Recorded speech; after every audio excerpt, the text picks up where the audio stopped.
Hello everyone, very warm welcomes to all of you. सभी का स्वागत है भाई इस विद्याकुल के प्लेटफॉर्म पे। देखो, आज को जो हमारा कॉन्सेप्ट है वो है लिमिट का कॉन्सेप्ट। और लिमिट जो वर्ड इंग्लिश में जितना प्यारा लगता है ना, वो कहीं ना कहीं अगर तुम हिंदी में देखोगे तो उतना ही गंदा देखने को मिलता है। जैसे बोलते हैं ना कि भाई लिमिट यहाँ से यहाँ तक, हम लोग मैथ्स के टर्म में ये बातें करते हैं। और वही अगर हिंदी में देखा जाए, भाई तेरी लिमिट क्या है, समझ रहे हो कि नहीं। मतलब कि एक तरफ से ऐसे लगता है कि कोई गाली दे रहा है कि यार तेरी औकात क्या है। तो यार मैथमेटिक्स के अंदर भी देखो यही कहानी है लिमिट को लेकर के, कि कोई भी अगर हमारे पास एक फंक्शन है, कोई भी हमारे पास एक ग्राफ है, तो उस ग्राफ के अंदर हम लिमिट कैसे यूज कर सकते हैं। जैसे मैं एक छोटा सा बस तुम्हें बात बताता हूं। मान लो कि ये तुम्हारे पास एक साइन थीटा का ग्राफ है। साइन थीटा का ग्राफ हम एज यूजुअल बहुत बार डिस्कस कर लिए हैं। ये मान लो कि एक साइन थीटा का ग्राफ है, ये वाला हिस्सा हमारा बेटा +1 है और ये नीचे वाला हिस्सा हमारा -1 है, एज यूजुअल हमने देखा है। अच्छा, क्या हम ये भी जानते हैं कि ये 0 होता है, ये वाला जो होता है वो π/2 पे बनता है, और ये वाला जो पार्ट होता है वो पाई होता है, ये वाला जो पार्ट होता है वो 3π/2 होता है, और ये वाला जो पार्ट होता है वो 2π होता है। तो यहाँ तक कहानी हमको बहुत अच्छे से क्लियर है। पर अब समझना लिमिट का यहाँ पे यूज किस तरीके से हम लोग करते हैं। सोच के देखो कि अगर मैंने बस तुमसे ये बोल दिया कि जो साइन थीटा का ग्राफ है 0 से लेकर के π/2 तक, उसका एरिया क्या होगा। कितनी प्यारी सी बात है। मैंने बोला 0 से लेकर के π/2 तक, आप ये π/2 देखो, यानी कि ये वाला पार्ट का एरिया क्या है 0 से लेकर के π/2 तक। तो कितनी मतलब बहुत ही सुनने में बहुत अच्छे लग रहा है ये चीज, कि यार क्या सच में हम लोग किसी पर्टिकुलर ग्राफ का एरिया पता कर सकते हैं।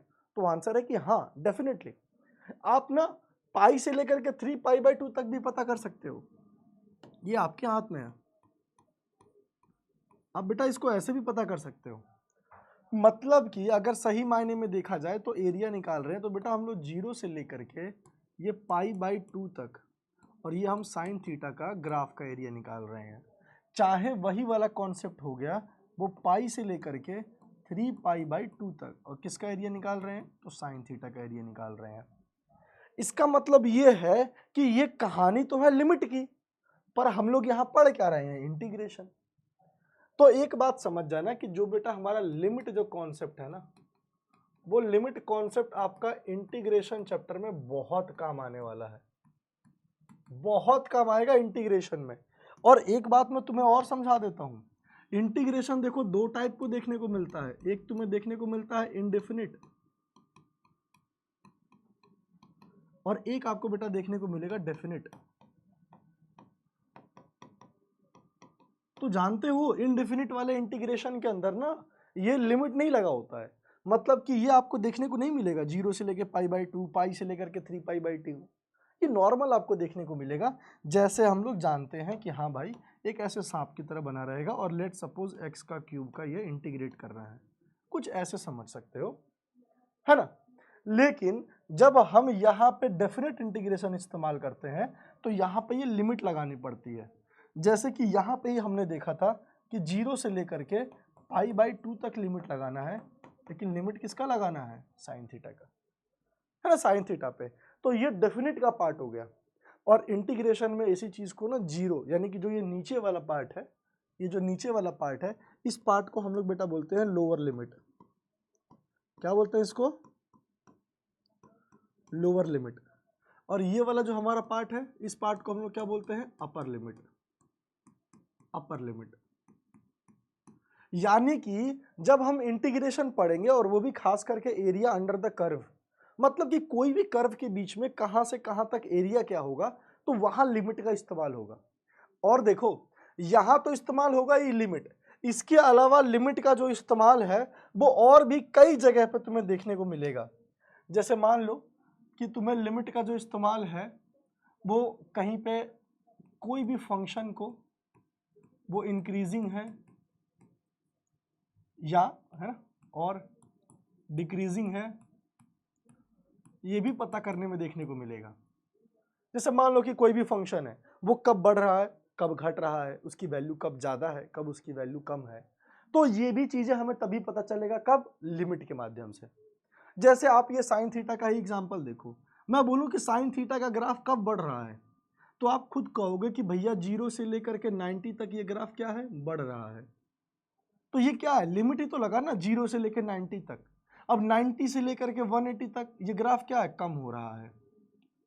तो समझ रहे हो, लिमिट किसी भी ग्राफ का उसमें एरिया निकालने में तो काम आएगा ही आएगा, ये भी काम आएगा कि वो ग्राफ कब इंक्रीजिंग है कब डिक्रीजिंग है। तो अगर इंक्रीजिंग और डिक्रीजिंग की कहानी है तो इसका मतलब ये है कि जब हम लोग चैप्टर नंबर 6 पढ़ेंगे तो चैप्टर 6 में भी हमारा लिमिट का काम है, चैप्टर 6 में भी लिमिट का अपना काम है। तो ये तो समझ में आ गया कि लिमिट यार अपने आप में बहुत ही प्रेस्टिजियस टॉपिक है, और अगर ये हम समझेंगे तो हमारा पूरा कैलकुलस समझना बहुत ही आसान हो जाएगा। पर थोड़ा सा ना और चीज़ों को गहराई में चलते हैं और चीज़ों को फील करने की कोशिश करते हैं कि आखिर ये लिमिट वर्ड क्यों है, कैसे है।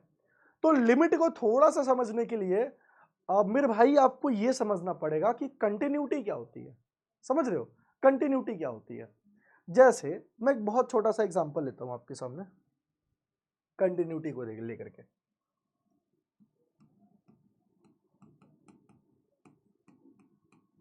कंटिन्यूटी को लेकर के मैंने आपसे ऐसे बोला कि मान लो कि ये एक लाइन है और यहां मैंने बोल दिया 2, और मैंने आपसे ये बोला है ना कि कोई भी मेरे पास एक ऐसी इक्वेशन है, कोई भी मेरे पास एक ऐसी इक्वेशन है कि अगर मैं वैल्यू 2 से कम डाल रहा हूं, अगर मैं वैल्यू 2 से कम डाल रहा हूं, जैसे ऐसे मान लो, हाँ 2 से अगर मैं कम डाल रहा हूं, जैसे मान लो कि मैंने कोई भी एक फंक्शन है वहां मैंने वैल्यू डाला 1, तो भी मेरा आंसर क्या है 5।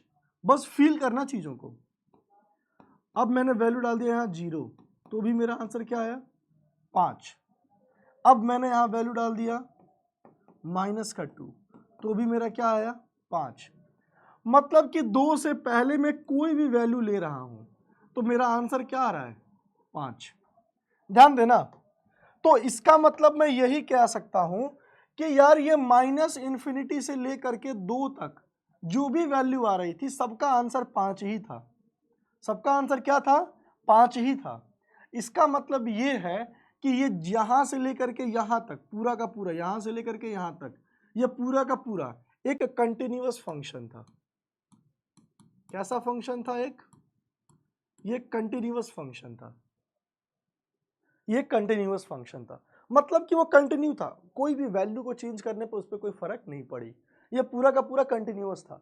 वैसे ही अगर मैं आपको ये बोलूं कि मान लो कि हम एक ऐसी वैल्यू लेने की कोशिश करते हैं जो 2 से ज़्यादा है, समझना थोड़ा। जैसे मान लो कि मैंने आपसे बोला कि f(3) और यहाँ हमको आंसर मिला 7, वैसे ही मान लो कि f(4) और यहाँ भी हमको आंसर क्या मिला 7। अब f(22) तो भी हमको आंसर क्या मिला 7। मतलब कि 2 से मैं कितनी भी वैल्यू ज़्यादा ले लूँ मेरे को आंसर क्या आएगा 7। क्या आएगा आंसर मेरे को 7। तो यहां तक ना मैं जो समझ पा रहा हूं वो मैं यही समझ पा रहा हूं कि -∞ से 2 तक कुछ भी वैल्यू रखूं तो आंसर 5। इसका मतलब कि ये वहां से यहां तक पूरा का पूरा क्या था, कंटिन्यूअस था। वैसे ही 2 से लेकर के भी ये मैं पॉजिटिव इन्फिनिटी तक जाऊं तो ये भी आंसर क्या दे रहा था 7। मतलब कि यहां भी यही कहानी बनती है कि ये पूरा का पूरा चीज क्या था, कंटिन्यूअस था। ये पूरा का पूरा क्या क्या चीज था बेटा, ये भी कंटिन्यूअस था। तो जब 2 से पहले भी कंटिन्यूअस था, 2 के बाद भी कंटिन्यूअस था, तो आखिर ये ब्रेक कहां हुआ, समझ रहे हो ना। ये -∞ से +∞ के बीच में ये ब्रेक कहां पे हुआ है, तो ब्रेक हुआ है 2 पे, क्योंकि 2 से पहले है 5 बाद में है 7। समझे कि नहीं। तो मैं यही कह सकता हूं कि ये 2 पॉइंट पे क्या है कि ये हमारी लिमिट ब्रेक हो रही है। मतलब जो भी हमारे पास फंक्शन है वो फंक्शन ब्रेक हो रहा है, समझ रहे हो ना। तो वही बात भोजपुरी में गाना नहीं है कि सैया जी का दिलवा टूट जाएगी, तो कुछ ऐसे ही समझ रहे हो कि 2 पे जो लिमिट है हमारी टूट जाएगी, तो कुछ ऐसे इसको समझ सकते हो। तो जानते हो इस चीज को कहीं ना कहीं लिमिट के भाषा में इसको लेफ्ट हैंड लिमिट कहते हैं। क्या बोलते हैं इसको, लेफ्ट हैंड लिमिट, इसको लेफ्ट हैंड लिमिट कहते हैं। और ये वाले चीज को राइट हैंड लिमिट कहते हैं। क्या बोलते हैं इसको, राइट हैंड लिमिट कहते हैं। LHL RHL। तो जो लेफ्ट हैंड लिमिट होता है और वो राइट हैंड लिमिट होता है, अगर ये बराबर नहीं है तो इसका मतलब है कि ये जिस पॉइंट पे बराबर नहीं आ रहा था वही यहां पे डिसकंटिन्यूटी शो करेगा। और अगर ये और ये दोनों बराबर है तो इसका मतलब है कि वो कहीं पे भी ब्रेक नहीं करेगा, वो कंटिन्यूअस चलता जाएगा। बट यहां तो हम देख पा रहे हैं कि उधर 5 है, इधर 7 है, इसका मतलब कि 2 पे ब्रेक कर रहा है। ठीक है, तो ये एक बहुत ही छोटी सी जानकारी है आपकी लिमिट को लेके, समझ में आया। अब छोटे छोटे ना चीजों के बारे में और बारीकी से हम लोग चलने की कोशिश करते हैं। जैसे मान लो, समझना थोड़ा सा, तो कोई भी अगर हमारे पास ग्राफ होता है या कोई भी हमारे पास बेटा फंक्शन होता है, तो ग्राफ और फंक्शन को कंटिन्यूटी या उसकी डिसकंटिन्यूटी, उसको लिमिट को लेकर के समझना तो हम लोग सीख गए। पर यार एक बार वैल्यू डाल के देखना, और क्यों ना अगर हमारे सामने कोई एक ऐसी चीज मिल जाए जिसे हम देख के ही पता कर सके कि वो ग्राफ कब वहां कंटिन्यूअस होगा, कब वहां पे डिसकंटिन्यूअस होगा, तो ग्राफ को देख करके सीखना एक अलग ही मजा है। तो इसमें भी बहुत बारीकी से हम लोग चर्चा करेंगे, उसकी कोई दिक्कत नहीं है। पर थोड़ा और फीलिंग को समझते हैं कि आखिर लिमिट यहाँ पे कैसे कैसे क्या चीजें यूज हमारी बन सकती हैं। जैसे आप ना ऐसे समझने की कोशिश करो, जैसे मान लो कि बेटा ये 1 है, ये 2 है, ये 3 है, ये माइनस का 1 है, ये माइनस का 2 है, ये माइनस का 3 है। 1 2 3 -1 -2 -3। अब यहाँ पे ना मैंने बस एक ग्राफ ड्रॉ किया, ऐसे समझना थोड़ा। मैं तुम्हारे सामने ग्राफ ड्रॉ करूंगा, तुम लोग खुद समझ जाओगे कि आखिर ये ग्राफ किस चीज का है। आओ इधर ध्यान दो। जैसे मान लो कि 1,1 2,2 3,3, तो ये लाइन कैसे मिली, ऐसे। और इसी चीज को क्या मैं ऐसे भी बता सकता हूं कि y बराबर x, क्योंकि जितना x था उतना ही y था। तो कुल मिला के बात यह है कि अगर ये फंक्शन x है, मतलब कि अगर यही जो फंक्शन है f ऑफ x बराबर x दे रखा है, तो ये क्या है, ये एक लीनियर फंक्शन है। क्या है, एक लीनियर फंक्शन है। तो हमें पता चलता है कि इसका ग्राफ एकदम सीधा बनता है। लेकिन अगर लिमिट की मदद से देखा जाए, लिमिट की मदद से देखा जाए, तो लिमिट यहां क्या क्या बता सकता है, लिमिट यहां पे इस ग्राफ का एरिया बता सकता है। ये क्या बता सकता है, इस ग्राफ का एरिया बता सकता है। जैसे मान लो कि आपको एरिया पता करना होगा 1 से लेकर के 3 के बीच में, कुछ ये 3 यहां पे आएगा बेटा, ध्यान देना।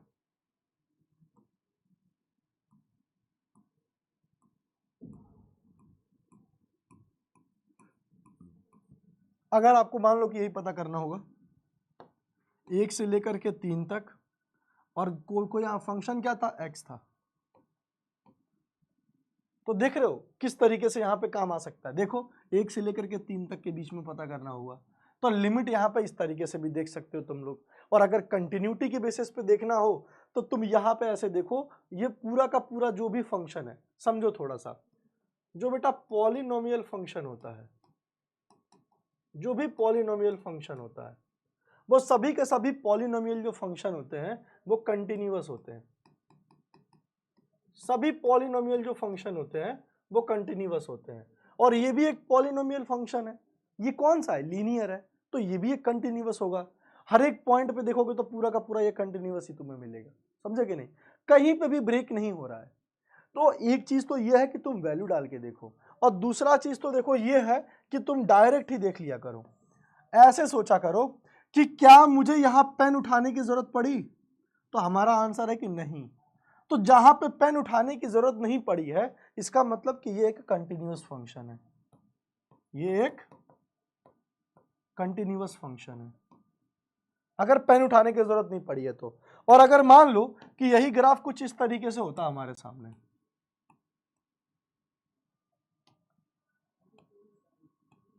कुछ ऐसे होता, तो तुमने देखा ना कि यहां तक, यहां लिखने के बाद मैंने पेन उठाकर फिर आगे किया, या तुम लोग ये खुद देख सकते हो कि ये वाला जो पार्ट है, ये वाला जो पार्ट है, ये वाला देखो पॉइंट क्या है, ब्रेक हो रहा है।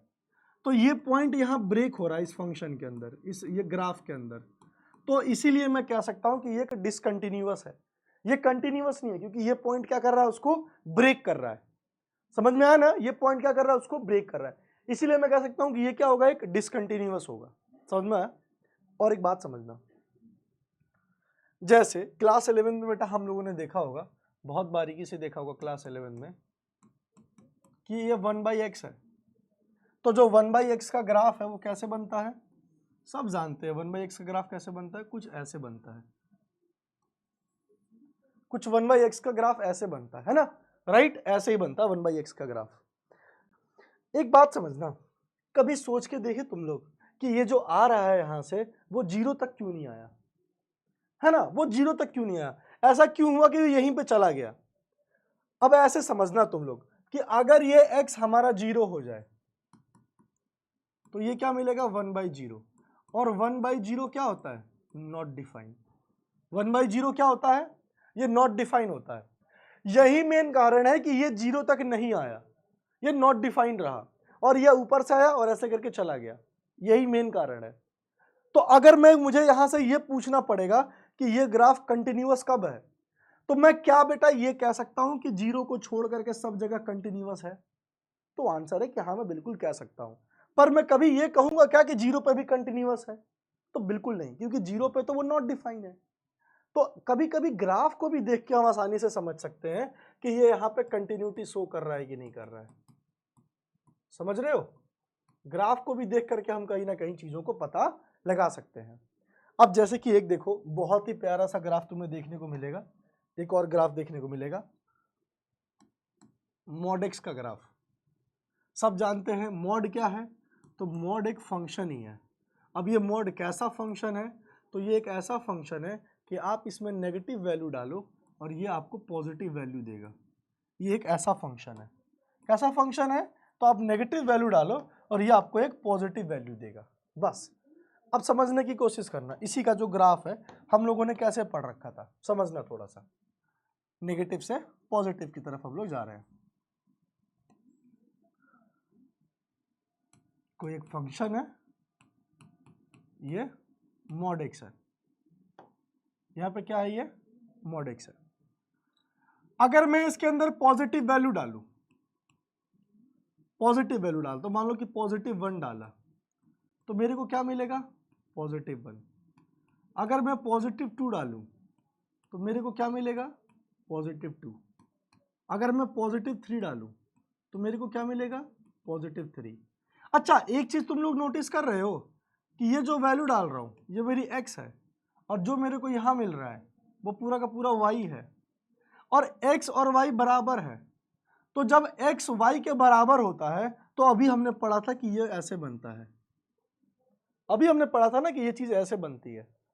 और वही चीज तुम ना माइनस को लेकर के देख लो, तुम यहां पे चाहो तो वैल्यू माइनस में डाल लो, जैसे -का 1 डाल के देखो, तो माइनस का भी अगर 1 डालोगे तो आपको ये प्लस का ही 1 मिलेगा। अगर आप -2 डालोगे तो भी हमारे पास प्लस का ही 2 मिलेगा, और वैसे ही अगर आप -3 डालोगे तो भी आपके पास बेटा ये प्लस का ही 3 मिलेगा। तो वैसे ही ये माइनस वाला क्या है, ये x है, और जो भी हमको पॉजिटिव यहां मिला है ये y है, क्योंकि मॉड फंक्शन यही ना कह रहा है कि आप भाई नेगेटिव वैल्यू भी डालोगे तो हम पॉजिटिव ही देंगे। तो क्या ये चीज ऐसे नहीं बनेगी, आप देखो ना, -1, -1, -1, -2, पता चला, और ये वाला समझे। तो यार कहने का ये मतलब है कि लिमिट आप पढ़ रहे हो, बहुत ही अच्छी बात है, लेकिन अगर आपको ग्राफ की नॉलेज नहीं है तो कहीं ना कहीं चीजें आपके लिए आगे चल करके नुकसान पैदा कर सकती है। तो अभी मैंने आपको आज लिमिट के बारे में बताया कि लिमिट क्या है, तो हमें आंसर क्या मिला कि लिमिट एक ऐसी चीज है जहां से हम ये पता कर सकते हैं कि कौन सा ग्राफ कंटिन्यूअस है और कौन सा ग्राफ डिसकंटिन्यूअस है। दूसरा चीज मैंने आपको ये बताया कि जब आप लिमिट का कॉन्सेप्ट समझ जाओगे ना, तो आप ये भी थोड़ा सा समझ जाओगे कि केवल हम ग्राफ को देख करके ही कैसे पता कर सकते हैं। और फिर मैंने आपको लेफ्ट हैंड लिमिट के बारे में बताया था, राइट हैंड लिमिट के बारे में बताया था, और मैंने बताया था कि अगर लेफ्ट हैंड लिमिट और राइट हैंड लिमिट सेम हो जाए तब आप कह देना कि ये ग्राफ एक कंटिन्यूअस है, और नहीं होगा तो आप कह सकते हो कि ये कंटिन्यूअस नहीं है। अच्छा, एक चीज और समझना, लिमिट की खूबसूरती क्या है, मतलब देखते जाओ कितनी बारीकी की चीज है लिमिट। जैसे ऐसे सोचने की कोशिश करो, ये मान लो कि 1/9 है। अभी मैंने शायद थोड़ी देर पहले बताया था क्या आपको, नहीं, समझना थोड़ा। जैसे मान लो कि ये 1/9 है, तो 1/9 को बेटा क्या लिखते हैं, 0.11, और ये इन्फिनिटी तक चलता जाएगा। वैसा ही 2/9 है, तो 2/9 को 0.22, और ये इन्फिनिटी तक चलता जाएगा। वैसे ही 3/9 है, तो इसको मैं क्या लिख सकता हूँ, 0.33, और ये इन्फिनिटी तक जाएगा। तो वैसे ही 9/9 0.99 इन्फिनिटी तक जाएगा। और हम तो जानते हैं कि 9/9 1 होता है, तो क्या ये 1 और 0.999 इन्फिनिटी तक दोनों सेम है कि नहीं है? तो देखो सही मायने में देखा जाए अकॉर्डिंग टू द लिमिट, तो ये एकदम सेम ही है ना? तो मतलब लिमिट की ये भी खूबसूरती होती है कि हम वो डिसकंटिन्यूटी चेक करने की कोशिश करते हैं जहां पे बहुत ही माइनर सा हो, मतलब कि इतना माइनर सा हो कि वो फिर काउंटेबल नहीं हो। मतलब है ना कि एकदम मान लो जैसे कि आप एक सोने की अंगूठी है आपकी मम्मी के पास, और वो सोने की अंगूठी में केवल एक बाल के बराबर हल्का सा खरोच आ गया, वो जो कि दिख भी नहीं रहा है, एकदम बाल से भी पतला, तो क्या उसको आप पिघला करके दूसरी चीज बनाने जाओगे क्या? नहीं ना। मतलब वो इतना माइनर सा है कि वो इग्नोरेबल है, मतलब उससे कोई फर्क नहीं पड़ने वाला है। तो 0.999 इन्फिनिटी तक और वो 1 पूरा का पूरा सेम ही है एक टाइप से, समझे कि नहीं? तो कहीं ना कहीं लिमिट की ये बेटा खूबसूरती है, और लिमिट को और ग्राफ को बहुत ही बारीकी से हम लोग पढ़ने वाले हैं पूरे चैप्टर के अंदर, बहुत मजा आएगा। आई होप कि आपने ये तो सीख लिया होगा कि आखिर लिमिट को फील कैसे करते हैं, लिमिट कहाँ कहाँ यूज होता है, कैसे कैसे क्या काम है, और एक पूरा का पूरा प्रोसेसर के साथ, मतलब प्रोसीजर के साथ क्वेश्चंस, फिर लिमिट्स उसके अंदर किस तरीके से एप्लीकेबल होता है, उसके लिए मैं आपके लिए अलग से क्लासेस लेके आऊंगा। आई होप आपको यहां तक तो समझ में आ गया होगा कि लिमिट क्या होता है, लिमिट को फील कैसे करते हैं, और कहाँ कहाँ हमारे क्लास 12th के अंदर लिमिट के एप्लीकेशंस है। टिल देन सभी लोग अपना ख्याल रखो, बाय बाय। और अगर ये आपको लेक्चर अच्छा लगा हो तो कमेंट सेक्शन के अंदर जरूर अपना फीडबैक देना, ठीक है? Love you all.